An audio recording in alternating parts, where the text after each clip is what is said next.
Our guest, Michael Cesarian, is with us. You know, his website is michaelcesarian.com. Sheer force and brute strength worked for lots of tyrants in the past. Of course, now they're using some of their newest forms of control. Also, we're seeing a lot of predictive programming in Hollywood. Movies such as The Knowing with Nicolas Cage, where it depicts the essentially the Deepwater Horizon explosion in the Gulf in the movie before it even came out. You've got movies like Eyes Wide Shut, where Stanley Kubrick came out and kind of is exposing these secret societies a little bit. But this predictive programming in movies, I'm starting to see this in the media right now, Michael, especially today. You've got Russians found with wire cutters and shovels arrested near a Georgia power plant. You've got this oil spill situation. You've got them talking about this minister is going to burn the Quran. You've got Department of Homeland Security Napolitano coming out saying now there's going to, we're looking at a terror attack. You've got Interpol coming out issuing terror alerts. If this Quran is burned, then we stand the chance of a terror attack. So once again, right around 9/11, we're seeing all this hype of a potential terror attacks. Of course, they're causing division in the media, using this predictive programming to dumb down the masses. What do you think of this predictive programming, Michael? Is that a big part of their mind control operation? It's essential to it. It's all rooted in their understanding of human psychology and also mass consciousness, as we said earlier on. When they know that, just like we talked very briefly about the potential rise of rebellion in England after the First and Second World War, and there was a tremendous disgruntlement among the working class. I really do believe that if they hadn't moved, the whole royal edifice would have been completely overthrown in England during those periods. And similar stuff would have happened here in America, so they had to wipe out the base of the country through the various depressions and what have you. And now, again, the way to do it is that they realize that a certain group of the people are getting very unhappy with the outsourcing, the unlimited immigration, the lack of honesty from the presidents and from the basic governmental system, which people have lost faith in, you see. And so they know that there could be a revolution.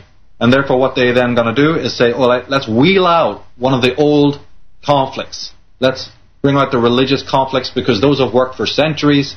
You talked earlier about whether their plans have remained the same. This is proof of it, because what works for them in one age, they will repeat in another age, and they wheel out this conflict now between the Jews and the Muslims and the Christians, which, if people go to my forum, I have the threads there that show you that the Muslims, the Muslim Brotherhood, and the so-called Zionists are all controlled by world Freemasonry. It's all the hidden hand orchestrating this conflict again in this typically Machiavellian way that people need to become very, very conscious of, because it works on other levels as well in this world. And then, as you say, through the media. That's why the Katharine Grahams and the David Rockefellers and the Zbigniew Brzezinskis will literally thank the media.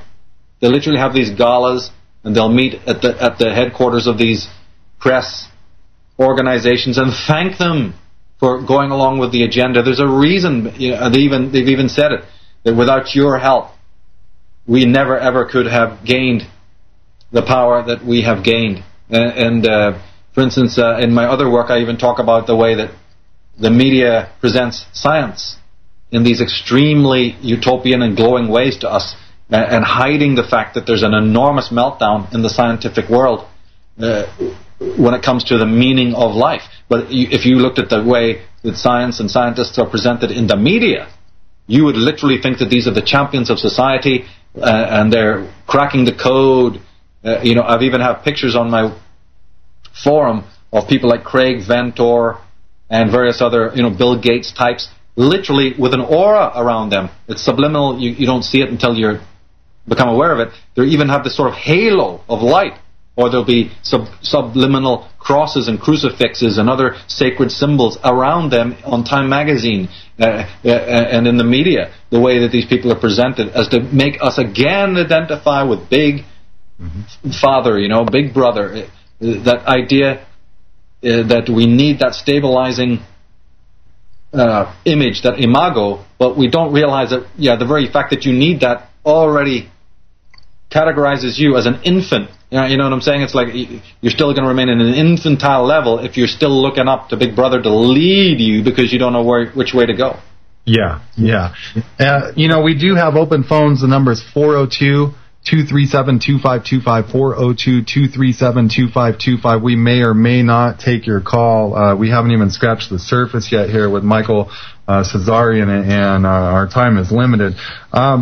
Michael, Hitler went around the world. He was looking for these religious relics, artifacts, ancient technologies even. There could be something to this. In your opinion, does the Illuminati possess any type of ancient secret or technology from maybe even from past civilizations, who knows, extraterrestrial civilizations or anything that gives them any sort of power? From your research, do you have anything that shows anything of that sort? Oh, yeah. My Atlantis book goes into that very heavily, as a matter of fact, that I believe that super technologies were definitely, as the myths and legends state that they were, in existence in the past, and that a great deal of the computering, the cybernetics, the heavy weaponry, and including the nanotechnologies, have ancient roots. And part of the proof of this is in the symbolism that's used by these technological corporations today, or the language that they use, the various terms like the Pentium, and the various terms that they use to define their organizations.